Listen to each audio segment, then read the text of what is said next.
Okay, तो अब next start करते हैं with the charge on an electron के आर ए मिलिकन ने अपने ऑयल ड्रॉप एक्सपेरिमेंट में ये डिटर्मिन किया था कि इलेक्ट्रॉन के ऊपर कितना चार्ज होता है।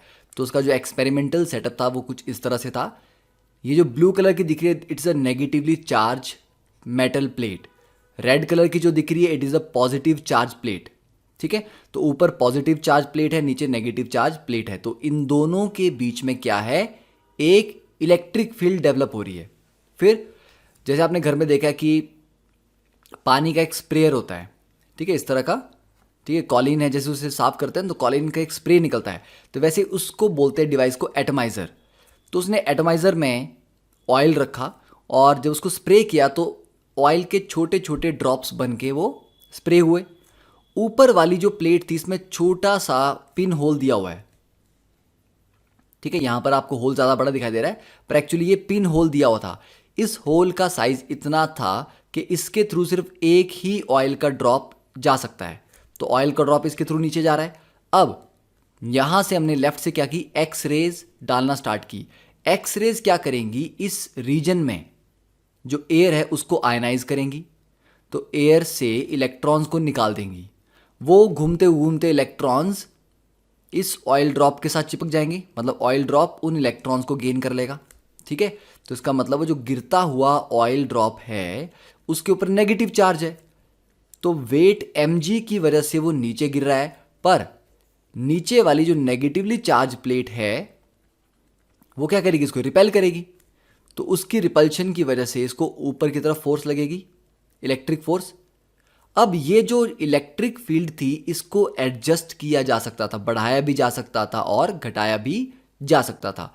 तो मिलिकन ने यहां से माइक्रोस्कोप से वो देख रहा था कि जैसे जैसे रिपल्शन मिल रही है तो ऑयल ड्रॉप पहले तो सीधे गिरते जा रहे थे, अब जब एक्सरेज डाली तो उन्होंने नेगेटिव चार्ज लिया तो रिपल्शन की वजह से उनका गिरना थोड़ा स्लो हो गया।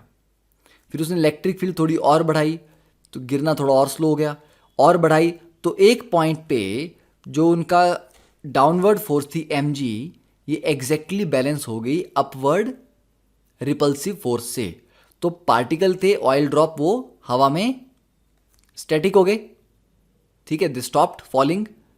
अब उस टाइम हम बोल सकते हैं कि जब इलेक्ट्रॉन इज नॉट फॉलिंग, वो हवा में टिक गया है, इट मीन्स उसके ऊपर जो लग रही फोर्सेज है वो सारी आपस में बैलेंस हो चुकी हैं।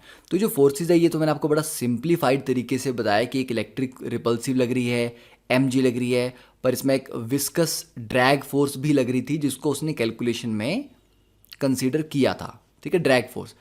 तो अभी हम उसकी बात नहीं कर रहे हैं। तो ये समझ गए आप कि डाउनवर्ड और अपवर्ड फोर्सेज बैलेंस हो जाएंगी तो ऑयल ड्रॉप गिरना बंद हो जाएगा। ठीक है, वो हवा में ही रहेगा, स्टैटिक रहेगा।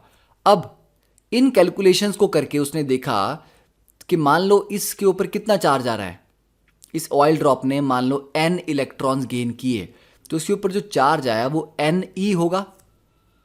अब n की वैल्यू कितनी हो सकती है, 1 भी हो सकता है, 2 भी हो सकता है, 3 4 कुछ भी, मतलब 1 2 3 4 5 कितने भी नंबर ऑफ इलेक्ट्रॉन्स ये गेन कर सकता है। कितने किए वी डोंट नो, पर हाँ n टाइम्स e होगा। फिर उसने अपनी कैलकुलेशन कि इलेक्ट्रिक फील्ड की जो फोर्स लगे ये होगा charge into electric field, E into capital E। और E को क्या लिखा, sorry not E into capital E, this is the charge into electric field, Q into E।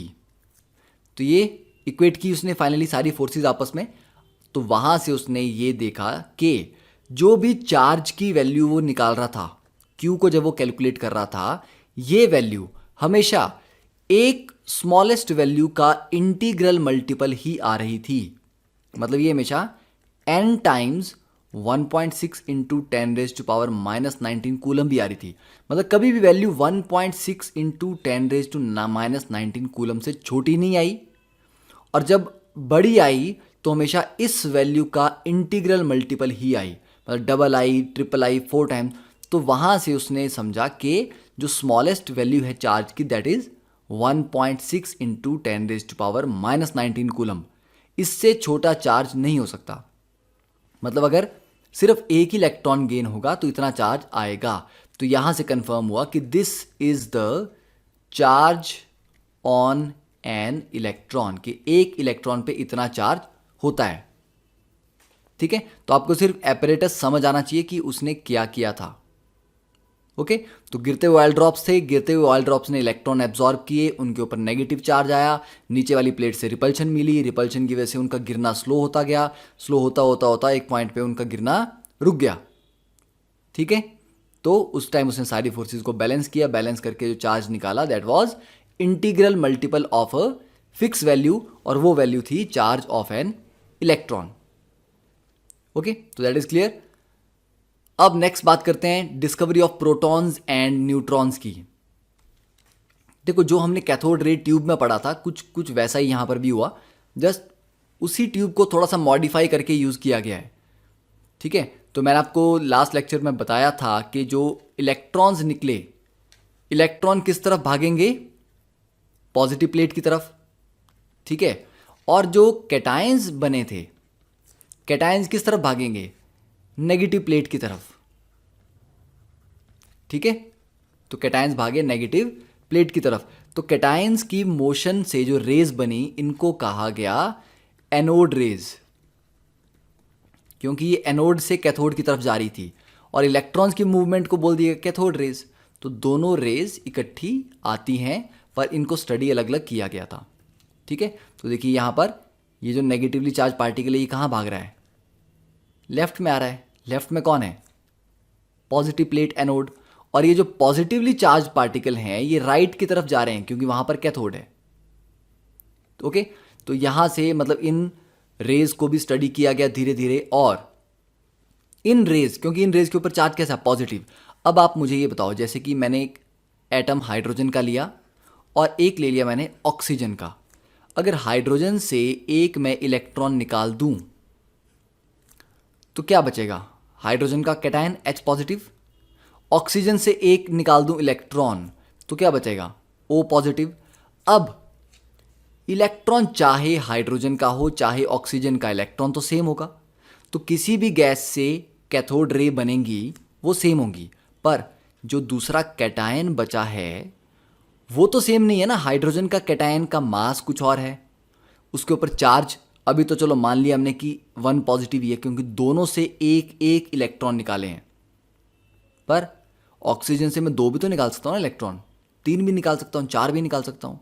ठीक है, तो इसका मतलब ये है मेरे बोलने का कि Q upon M, charge by mass ratio, जो एनोड रेज की होती है वो हर गैस के हिसाब से चेंज होती है, क्योंकि गैस टू गैस कैटायन का मास चेंज होता जाएगा एटलीस्ट। ठीक है, तो Q by M it depends on nature of gas, कि कौन सी गैस आपने ली है, किसके लिए, एनोड रेज के लिए। ठीक है, जिनको कैनाल रेज भी बोलते हैं। तो इतना क्लियर है।